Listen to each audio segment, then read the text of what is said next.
어제는 방황하는 인생에게 하는 말씀을 드렸습니다. 그리스도인은 사실은 목적이 없어서 방황하는 게 아니라 그리스도인들은 이미 길 대신 예수 그리스도를 알고 그리스도인들은 우리의 목적지인 영원한 하나님의 나라를 향해서 가는 사람들입니다. 그런데 그리스도인들이 광야에서 방황하는 것은 길이 없어서가 아니라 우리가 이스라엘 백성들이 광야에서 여호수아와 갈렙이 죽기까지를 기다려야 되는 것처럼 우리가 광야에서 방황하는 것은 내가 죽기까지 기다려야 되는 겁니다. 하나님의 나라를 향해서 가면서 육신의 정욕과 안목의 정욕과 이생의 자랑, 우리의 옛사람, 우리의 죽어야 될 고집과 혈기와 그리고 우리의 교만, 우리의 아집, 이런 모든 것, 심지어는 세상의 야망까지 죽어야 되는 그 길입니다. 그렇기 때문에 우리는 그 길에 서 있을 때에 예수 그리스도를 분명하게 배워야 됩니다. 예수 그리스도께서 우리를 위해서 십자가에 못 박혀 죽으심으로 자유하시던 것처럼 우리도 죽음을 배워야 됩니다. 죽음을 배워야 자유합니다. 죽음을 배운다는 것은 예수님께서 더 큰 자유를 위해서 헌신하시던 것처럼 우리의 삶에도 더 큰 자유를 위한 헌신입니다. 가정에서, 직장에서, 교회에서, 세상 속에서. 그런데 그게 안 되니까 기도하는 겁니다. 그게 안 되니까 예수님께서 겟세마네 동산에서 기도하시던 것처럼 우리도 그래서 기도하는 겁니다. 기도할 때 비로소 우리는 헌신하게 되고 나 자신을 드리는 자유를 위해서 우리의 권리를 포기하게 되는 그러한 일들이 일어납니다. 그럴 때 비로소 우리는 거할 성에 이른다. 이렇게 성경에 말씀하는 것처럼 거할 성에 이르게 하시는 하나님의 은혜를 만나게 되는 거죠. 오늘은 수렁에 빠진 인생에게, 어제는 방황하는 인생에게 말씀을 드렸지만 오늘은 수렁에 빠진 인생에게, 세상에서 가장 힘들고 어려운 고통이 뭔가? 힘들고 어려운 고통을 한마디로 이야기하면 잃어버리는 겁니다. 내가 사랑하는 사람을 잃어버리는 것, 건강을 잃어버리는 것, 뿐만 아니라 가진 것을 잃어버리는 것. 힘들고 어려운 고통은 내 것이라고 생각하고 내가 가지고 있다고 생각했는데 내가 가지고 있다는 것을 잃어버릴 때에 사실은 그게 고통스러운 겁니다. 우리를 꼼짝달싹 못하게 하는 게 뭐냐? 이렇게 이야기하면 우리를 꼼짝달싹 못하게 하는 것이 돈을 가지고 움직이던 사람은 돈이 없어지면 꼼짝달싹 못합니다. 건강에서 움직이던 사람들은 건강이 없으면 꼼짝달싹 못합니다. 학벌이나 재능을 가지고 움직이던 사람은 학벌이 무너지고 재능이 사라지면 꼼짝 못하죠. 결국 인맥 때문에 움직이던 사람은 인맥이 사라지면 꼼짝 못합니다. 힘을 펼래야 힘을 펼 수 없는 그런 상황에 우리가 빠지게 되죠. 어떻게 살다가 보면 왜 이런 속박을 만날까? 한참 잘 나갈 것 같았는데, 나도 열심히 살면 될 것 같았는데, 왜 이렇게 꼼짝달싹 못하게 하시는 하나님께서 우리를 사슬에 메어놨다. 사망의 그늘에 하나님께서 우리를 메어놨다. 이렇게 말씀하고 있는 이러한 일들을 우리의 삶에 왜 만날까 하는 그런 생각들이 들어갑니다. 그러나 그런 일들 속에서 우리는 어려움을 어떻게 생각해야 되냐면 우리가 고난, 어려움, 특별한 고난이 있고 보편적인 고난이 있습니다. 그런데 사람들은 특별한 고난, 그러면 중병에 걸렸다. 그럼 특별한 고난으로 생각하죠. 돈을 다 잃어버려가지고 그 사람이 오히려 빚더미에 올라앉았다. 그럼 특별한 고난처럼 생각하죠. 보통적인 고난은 사람들이 그냥 살면서 애들 걱정하고 이런저런 것들을 그냥 보편적인 고난으로 생각합니다. 그런데 성경은 그렇게 우리에게 말씀하지 않아요. 오늘 성경이 우리에게 말씀하고 있는 고난이라고 하는 것, 고통, 오늘 성경에 나타난 말씀을 보면 그것을 여러 가지 말씀으로 말씀하고 있는데 흑암, 사망의 그늘, 곤고, 쇠사슬, 매임, 이러한 고통, 이렇게 환난, 이런 단어들을 쭉 사용하고 있거든요. 그런데 그것이 특별한 고난이라고 성경이 말씀하고 있는 게 아니라 보편적인 고난은 내가 힘쓰고 노력하고 열심을 내면 해결할 수 있는 거예요. 그런데 특별한 고난은 별거 아닌 것 같은데 내가 몸부림쳐도 도저히 해결이 안 되는 거, 그게 특별한 거예요. 다시 말하면 내가 열심히 노력하고 힘쓰고 내가 조금 더 사람을 끌어들이고 뭐 어떻게 해보면 되는 거, 그건 특별한 거 아닙니다. 그런데 도대체 이게 왜 안 되지? 될 것 같은데 왜 안 되지? 될 것 같은데 왜 안 되지? 그게 왜 안 됩니까? 특별한 고난을 성경은 뭐라고 얘기하느냐면 하나님이 해결할 수 있는 고난을 특별한 고난이라고 그래요. 사람이 그냥 해결할 수 있는 건 보편적인 고난. 하나님이 해결해야 해결될 수 있는 것이 특별한 고난이에요. 그러니까 어떤 사람에게는 특별한 고난, 어떤 사람에게는 보편적 고난, 이런 고난들이 오게 되죠. 그런데 글 가운데 몹쓸 정신력이라는 글을 봤는데 몹쓸 정신력이라는 그런 이야기 나오더라고요. 어떤 격투기 시합에서 두 선수가 맞붙어서 싸웁니다. 두 선수가 맞붙어 싸우다가 한 선수가 그만 강한 펀치를 맞았습니다. 그리고 바닥에 누워버렸어요. 그런데 바닥에 누우니까 이 선수가 벌떡 일어납니다. 선수가 벌떡 일어나서 손을 올린 거예요. 그런데 벌써 걸으면 갈치자예요. 눈동자도 풀렸어요. 이미. 그런데 심판이 열을 세는데 싸울 수 있다고 계속 손을 드니까 그러니까 다시 시합을 붙이는 거야. 그런데 이미 벌써 눈동자가 풀리고 걸으면 갈치자인데 회복해서 싸우겠다고 손을 올리고 있으니까 더 실컷 얻어맞습니다. 그냥 심판이 쫓아가서 이러다 사람 죽겠다 싶으니까 심판이 쫓아가서 뜯어 말깁니다. 거기 나오는 이야기 가운데 하나가 뭐냐면 때리는 선수는 그냥 좀 누워 있어라 하고 속으로 외친다. 안 일어나면 안 때릴 텐데, 손을 안 올리면 안 때릴 텐데, 일어나 손을 올리고 있으니 안 때릴 수는 없잖아요. 그러니까 더 두들겨 패는 겁니다. 이 몹쓸 정신력이라는 이 글을 보면서 생각을 하는 것이 우리의 생각이 때로는 이런 몹쓸 정신력을 가지고 있어요. 그 선수는 훈련된 본능에 의해서 가드를 올리고 있는 거거든요. 벌떡 일어나서 싸우겠다는 거거든요. 왜? 훈련에 의해서. 세상을 살아가는 우리의 몹쓸 정신력이 바로 그런 겁니다. 갈짓자로. 우리는 눈동자는 이미 풀려 있는데 우리의 고통스러운 그 일들이 하나님 앞에서 하나님께서 그냥 엎드려 있어. 그런데 사단은 우리에게 끊임없이 무엇을 훈련시켰냐면 사단은 일어나 하면 할 수 있어. 네가 열심히 하면 돼. 그래. 하면 된다. 할 수 있다. 해보자. 인간은 끊임없이 그러고 일어서는 거. 이걸 누가 주는 거라고 이야기하느냐면 사단이 넣어준 몹쓸 정신력. 세상의 수단과 세상의 방법으로 해결하면 해결될 수 있으리라고 생각하는 몹쓸 정신력. 인간의 주체적 노력과 책임감, 열심과 성실함으로 정신을 집중하면 감내할 수 있고 극복할 수 있을 거라고 생각하는 몹쓸 정신력. 그러나 더 얻어맞을 뿐이다.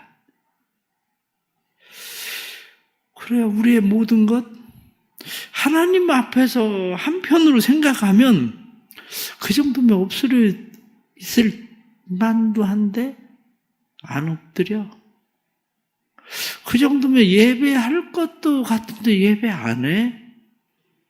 그 정도면 겸손해질 것 같은데 안 겸손해져. 아니 그 정도면 체면도 자존심도 내려놓을 것 같은데 체면도 자존심도 안 내려놔. 그러니 한마디로 제발 일어나지 말고 그냥 누워 있어 하는 측은한 모습으로 볼 수밖에 없는 의외로 불쌍한 교인들이 많다는 거죠. 그럴 땐 차라리 그냥 쉬지. 차라리 하나님 앞에 무릎을 꿇지. 차라리 하나님 앞에 그냥 엎드리지. 차라리 하나님 앞에 울지. 차라리 하나님 앞에 하나님 나 죽었어 그러고 항복하지. 왜 자꾸 일어서는지. 인간적인 수단과 노력과 방법으로 해보겠다고 왜 저렇게 몸부림을 치고 있는 건지. 때로는 교인들을 보면서 느끼는 것이 사단에 의한 너무 세상적인 방법으로 훈련이 되어 있는 거구나. 세상에서 하면 된다, 할 수 있다, 해보자라고 하는 그런 내가 성실하게 하면 되지, 열심히 하면 되지라고 생각하지만 그거는 일반적인 고난들은 그렇게 해결될 수 있을지 몰라도 하나님이 손을 보겠다고 작정하신 고난은 절대로 그렇게 해서 해결되는 문제가 아닌데 의외로 사람들은 그런 방법으로 살아간다는 거죠. 오늘 성경은 그 이유를 뭐라고 말씀합니까? 오늘 성경에 나타나는 말씀을 보면 그 이유를 네가 왜 그 일을 만나고 있는지 아니? 그러면서 11절 말씀에 하나님의 말씀을 거역하며 지존자의 뜻을 멸시함이라. 하나님의 말씀을 거역했다. 지존자의 뜻을 멸시했다. 17절 말씀을 보니까 미련한 자들은 그들의 죄악의 길을 따르고 그들의 악을 범하기 때문에 고난을 받는다. 이게 다 미련한 짓이라는 거예요. 하나님께서 주시는 고난이라는 사실을 깨닫지 못하니까 이 사람들이 말씀을 거역하고 지존자의 뜻을 멸시하고 뿐만 아니라 죄악의 길을 걷고 악을 행하는 일들, 이런 일들로 인해서 이 일을 계속 당하고 있는 거다. 성경은 우리에게 그렇게 말씀을 해주고 있는 거죠. 제가 교도소 사역을 하면서 전과 5범, 10범 되는 사람들, 때로는 20년, 30년 되는 사람들, 교도소에서 생활하는 모습을 보죠. 그런데 어느 날 그저 열심히 잘하는 줄 알았는데 그냥 이야기가 징벌방에 들어갔다. 그런 얘기를 들어요. 그런데 징벌방에 생각을 해보세요. 전과 5범, 10범, 20년, 30년 교도소 안에 있으면 좀 죽을 만도 하지 않나? 징벌방에 들어간다는 이야기는 독방에 들어가는 거거든요. 독방에 들어갈 이유가 뭔데요? 너 때문에 다른 사람들이 힘들어. 그러니까 너 혼자 있어. 그리고 독방에 집어넣는 거거든요. 근데 그 사람은 그 독방에서 무슨 생각을 하는지 아십니까? 저 사람들 때문에 내가 힘들어 죽겠다는 거요. 저 사람들 때문에. 그런 사람들을 보면서 종종 생각하는 것이 저 사람들은 저곳에서 나와도 스스로 메어놓은 사슬들을 풀기 어렵겠구나. 누가 그에게 사슬을 매놓은 게 아니라 스스로 매놓은 사슬, 성경에 나타난 말씀처럼 자기 스스로 그 사슬, 너희가 행하고 있는 죄악의 길을, 악을 범하는 일, 하나님의 말씀을 거역하는 일, 하나님을 멸시하는 일, 저거 벗어나기 어렵겠구나. 그래 교인들을 보면서 때로는 느끼는 게 뭐냐면 저 교인들 참 어렵겠다. 자기가 죽지 않고는 진짜 어렵겠다. 그런 거예요. 사랑하는 성도 여러분, 오늘 드리고 싶은 말씀은 우리의 삶에 수렁에 빠진 인생이라고 내가 왜 생각할까? 나는 왜 쇠사슬에 매였을까? 나는 왜 이 수렁에 빠져버렸을까? 이렇게 생각할 때 우리가 가장 먼저 깨달아야 되는 것은 하나님이 나를 낮추려고 하시는 거구나. 그걸 알아야 돼요. 하나님께서 이스라엘 백성들을 왜 광야 생활을 하게 하십니까? 이스라엘 백성들을 하나님께서 광야 생활을 하게 하시는 이유는 간단합니다. 하나님께서 내가 너희를 낮추며, 그거거든요. 너희를 낮추기 위해서 내가 너희를 광야로 끌고 다니는 거야. 이렇게 말씀하는 거죠. 마음을 낮추는 거. 하나님께서 마음을 낮추기 위해서 그들을 광야로 끌고 다니셨다는 거야. 오늘날도 이 문제가 뭔가? 이렇게 생각할 때 관계 문제든지 건강의 문제든지 경제적인 문제든지 우리의 삶의 모든 문제에서 우리가 깨달아야 되는 것은 문제 해결은 건강을 회복한다고 해결되는 게 아니구나. 돈이 회복된다고 해결되는 문제가 아니구나. 사람이 다시 나한테 붙는다고 해결되는 문제가 아니구나. 하나님이 주시는 특별한 문제면 하나님이 내게 원하시는, 나를 낮추기를 원하시는 그 하나님의 뜻, 다시 말하면 하나님께서 내가 너로 하여금 12절 말씀에 그러므로 그가 고통을 주어 그들의 마음을 겸손하게 하셨으니, 이렇게 고통을 주어 겸손하게 하셨다. 바로 그 문제거든요. 마음이 왜 중요합니까? 마음은 배의 방향타와 같아요. 마음은 배의 방향타와 같아서 그 배가 어느 방향으로 가야 되는 건지 그것을 결정하는 것이 방향타예요. 그런데 우리는 늘 무슨 생각을 많이 하냐면 배를 무슨 색깔로 치장할까? 배를 무슨 색으로 치장할까에 너무 애를 쓰고 있는 겁니다. 그래서 배를 색칠하기에 우리의 형식적, 외형적 삶에 너무 우리는 치중하고 있는 거예요. 하나님 우리에게 원하시는 것은 너 방향타 고쳐야 돼. 그 얘기하고 있는데 우리는 배 색깔 바꾸는데 열심을 내고 있다고요. 하나님이 우리에게 말씀하시는 것은 너 배에 어떤 물건 실었는지 그게 중요하지 않아. 아무리 비싸고 값진 물건 실었어도 방향타가 고장나 있으면 엉뚱한 데로 가는 거야. 너 방향타 고쳐야 돼. 배 키 고쳐야 돼. 그 얘기하고 있는 건데 우리는 배에 값지고 비싼 물건들을 실으려고 우리 노력하고 있다고요. 배에 어떤 사람이 타고 있느냐가 중요하지 않아. 그러고 이야기하는데 우리 배에 훌륭한 사람들이 타고 있다. 우리 배에 박사도 타고 있고 우리는 그런 거에 관심을 많이 가져요.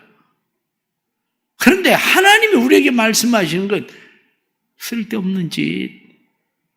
너 건강 회복된다고 뭐 되는 거 아니야. 건강해지면 너 어떻게 될 것 같이 생각해서 뭐 맨날 건강 달라고 하는데 너 방향타 안 고치면 너 내내 가던 그 길로 그냥 갈 거야. 돈 생기면 너 뭐가 될 것처럼 자꾸 생각하는데 돈 생긴다고 되는 거 아니야. 너 좋은 사람 실는 것처럼 사람 잘 만나면 될 것처럼 생각하는데 너 인생 부모 잘못 만나서 네 인생 그렇게 생기고 네 인생 사람 잘못 만나서 아내 잘못 만나서 남편 잘못 만나서 네 인생 그렇게 된 것처럼 생각하는데 그거 아니고 네 마음 고쳐. 네가 낮아져야 되는 거야. 네가 겸손해져야 되는 거야. 네 방향타 고쳐. 하나님께서 우리에게 말씀하시는 건 바로 그거란 말이에요. 그런데 우리는 늘 생각하는 게 배 색깔 바꾸고 배 좋은 물건 싣고 배 훌륭한 사람들 타면 그럼 배가 어디로 잘 갈 것처럼 생각하지만 성경은 쓸데없는 소리 그렇게 말씀하시는 거예요. 그럼 우리를 고칠 수 있는 방법이 뭡니까? 그것을 오늘 성경 본문은 우리에게 말씀해요. 그 고난 가운데서 하나님 앞에 부르짖었더니 질병 가운데서 하나님 앞에 부르짖었더니 오늘 말씀 13절 말씀에 그들이 그 환난 중에 여호와께 부르짖음에 그렇게 말씀하고 있잖아요. 19절 말씀에 그들의 고통 때문에 여호와께 부르짖음에 하나님 앞에 고통 때문에 부르짖었다. 하나님 앞에 엎드리세요. 하나님 앞에 항복하세요. 하나님 앞에 회개하세요. 하나님 앞에 엎드리고 회개하고 항복해야 인생의 문제가 해결되는 거지. 하나님이 주신 문제를 하나님이 해결하지 않는데 어떻게 문제가 해결이 됩니까? 하나님이 주신 문제는 하나님만이 해결하실 수 있는 거예요. 그렇다면 하나님 앞에 엎드려라. 하나님 앞에 회개해라. 하나님 앞에 항복해라. 그것을 오늘 성경은 한마디로 고통 중에서 그들이 환난 중에서 여호와께 부르짖었다. 그렇게 말씀하는 겁니다. 하나님 앞에 엎드릴 수 있는 그런 은혜가 있기를 축복합니다.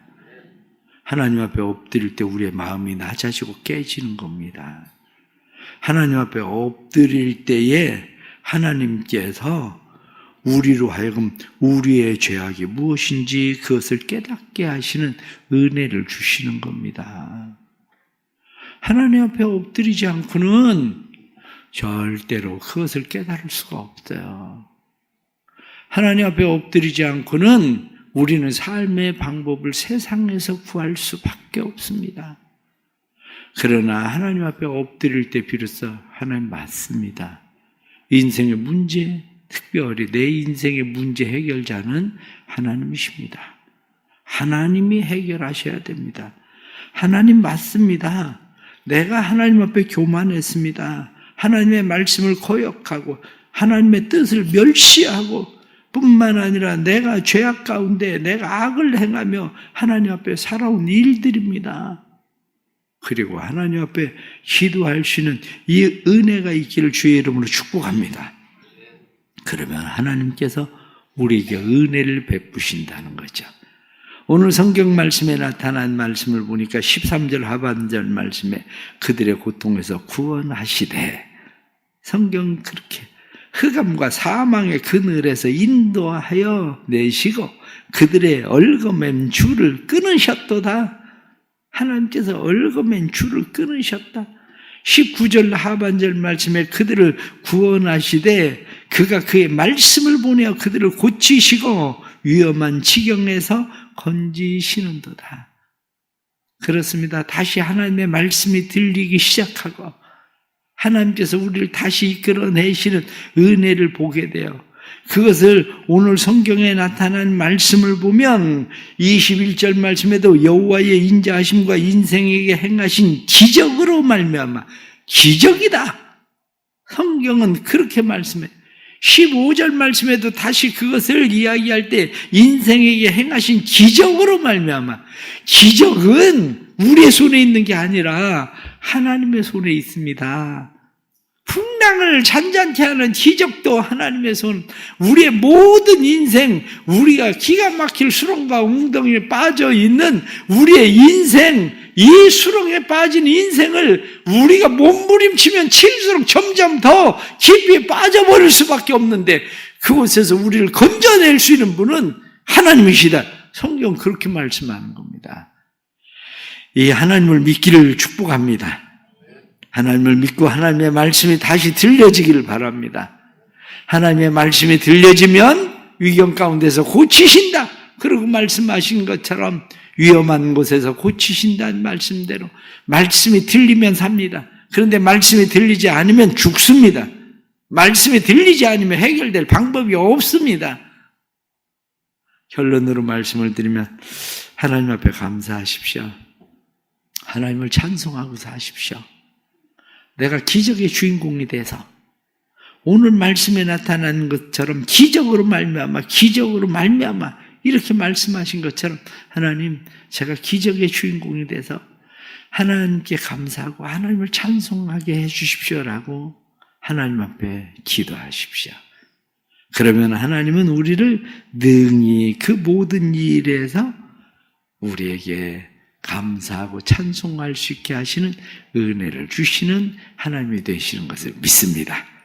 우리 사랑하는 모든 성도들, 또 오늘 말씀 생각하고, 하나님 맞습니다. 지금은 내가 일어서야 될 때가 아니라 하나님 세상이 나한테 준 미친 정신력, 그것 때문에 그냥 그래 내가 열심히 하면 되지, 내가 최선을 다하면 되지, 하나님 그게 아니라 하나님 앞에 지금은 내가 엎드려야 될 때라는 것을 깨닫게 해주십시오. 그리고 하나님 앞에 엎드리고 하나님 앞에 회개하고 하나님 앞에 부르짖어 기도하고 하나님의 구원의 은혜 기적을 맛보는 삶을 통해서 하나님을 찬송하고 하나님을 증거하는 기적의 삶이 삶 속에 일어나길 바랍니다. 기도하겠습니다. 하나님 아버지, 수렁에 빠진 인생이 되어버렸습니다. 열심히 살면 될 줄 알았는데, 그저 최선을 다하면 될 줄 알았는데, 더 공부하면 될 줄 알았는데, 사람이 붙으면 될 줄 알았는데, 하나님, 되지 않는 그런 모든 일들 속에서 건강관리 잘하면 건강해질 줄 알았는데, 수술하고 치료하면 나을 줄 알았는데, 하나님, 우리는 여전히 우리의 잘못된 생각으로 하나님 앞에 엎드릴 줄 모릅니다. 도와주옵소서.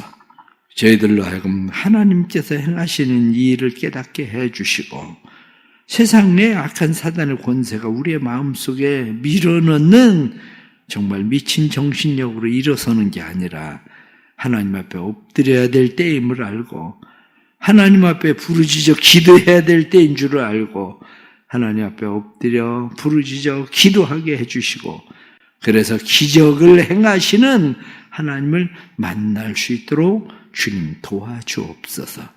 힘들고 어려운 고난 가운데 있는 성도들을 위하여 기도합니다. 하나님은 종종 우리에게 너희가 언제까지 더 맞으려 하느냐, 너희가 머리 끝에서부터 발끝까지 상한 곳 투성인데 하고 말씀은 하시는 그 말씀을 우리가 들으면서도 하나님 앞에 어리석게 행하지만 이 8월 한 달 하나님 앞에 엎드리는, 하나님 앞에 회개하는, 하나님 앞에 부르짖어 기도하고 하나님 앞에 항복하는 달이 되게 해주셔서 저희들이 하나님의 은혜로 사는 역사가 일어나게 하여 주옵소서. 주님의 교회가 주의 은혜 가운데 날마다 부흥케 하시고 믿는 자들 되어가게 하시고 사랑하는 성도들의 가정마다 회복의 역사가 일어나게 하여 주시고 삶의 터전들이 든든히 세워지는 은혜가 임하게 하여 주셔서 하나님의 영광이 되도록 만들어 주옵소서. 하나님 앞에 10의 1조 헌금을 드리고 또한 방성환 장로님, 장현희 권사님 또 8월에도 함께 하시라 하나님을 기대하며 예물을 드립니다. 김종희 집사님, 김예신 집사님, 박하욱 집사님, 곽경상 권사님, 김정희 권사님, 안창숙 집사님, 박용자 권사님, 연영대 장로님, 한미숙 권사님, 그리고 1000번째로 하나님 앞에 귀한 예물들 드립니다. 믿음의 예물들 기억하시고 8월도 주의 능하신 손 안에 살도록 도와주옵시고 주의 보호하심과 지키심이 떠나지 않도록 인도해 주옵소서. 지금은 우리 주 예수 그리스도의 은혜와 아버지 하나님의 그 놀라우신 사랑하심과 성령의 감화, 감동, 교통하시며 충만하심이 다시 하나님 앞에 엎드리고 하나님 앞에 회개하고 하나님 앞에 항복하고 살고자 하는 사랑하는 모든 성도들의 삶에 하나님의 회복의 기적이 아름답게 나타나기를 간절히 축원하옵나이다. 아멘.